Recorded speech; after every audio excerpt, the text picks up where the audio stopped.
നിനക്ക് അങ്ങനെ തന്നെ കിട്ടണം. എന്തിനാ വെള്ള ഹാഫ് സാരി എടുത്തു വന്നേ? എന്തിനാ മുടിയിൽ മുല്ലപ്പൂ വെച്ചിട്ട് വന്നെന്ന് ഞാൻ ചോദിച്ചതല്ലേ? നീ സത്യം പറഞ്ഞില്ലല്ലോ. എന്നിൽ നിന്നും ജയന്തി ചേച്ചിയിൽ നിന്നും നീ മറച്ചു വെച്ചോണ്ടാ ഗന്ധർവന് നിന്റെ അടുത്ത് വരാൻ കഴിയാതിരുന്നേ. ദൈവം നിനക്ക് പണി തന്നതാ. എന്തിനാണ് ഈ പാവത്തിന് വിഷമിപ്പിക്കുന്നേ? ഈ സങ്കടം കണ്ടിട്ടും നിനക്ക് എങ്ങനെയാ കുറ്റപ്പെടുത്താൻ തോന്നുന്നേ? ഞാൻ മറച്ചു പിടിച്ചൊന്നും അല്ല സൗന്ദര്യ. ഗന്ധർവനെ കാണാൻ ഞാൻ എത്ര ആഗ്രഹിച്ചാന്നോ. എല്ലാവരും 8:30 മണിക്കാ ജോലിക്ക് വരിക. ഞാൻ 8 മണിക്ക് എത്തി കാത്തിരിക്കാൻ തുടങ്ങി. നോക്കി നോക്കി കണ്ണു കാഴ്ചന്നല്ലാതെ ഒരു പ്രയോജനം ഉണ്ടായില്ല.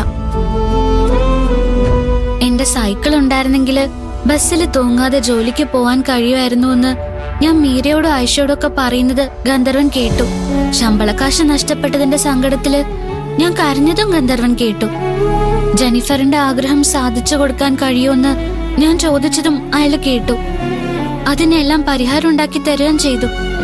പക്ഷെ ഗന്ധർവനെ കാണാൻ കൊതിച്ച് നടക്കുന്നതിനെ കുറിച്ച് ഞാൻ എന്റെ കൂട്ടുകാരികളോടും നിങ്ങളോടും പറഞ്ഞത് മാത്രം ഗന്ധർവൻ കേട്ടില്ല. എനിക്ക് തരുന്ന വാക്കുകളൊന്നും പാലിക്കുകയില്ല, പറ്റിക്കും.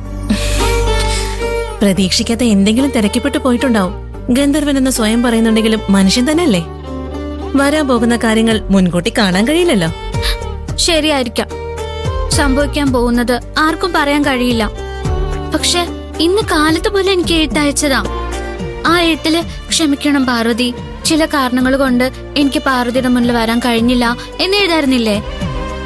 എഴുതിയിരുന്നെങ്കിൽ എനിക്ക് ഇത്രയും സങ്കടം ഉണ്ടാവുമായിരുന്നില്ല. അതിനെക്കുറിച്ച് ഒരു വരി പോലും എഴുതിയിട്ടില്ല.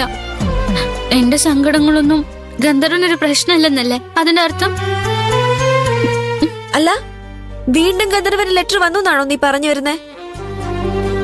ലെറ്റർ മാത്രല്ല, പിന്നെ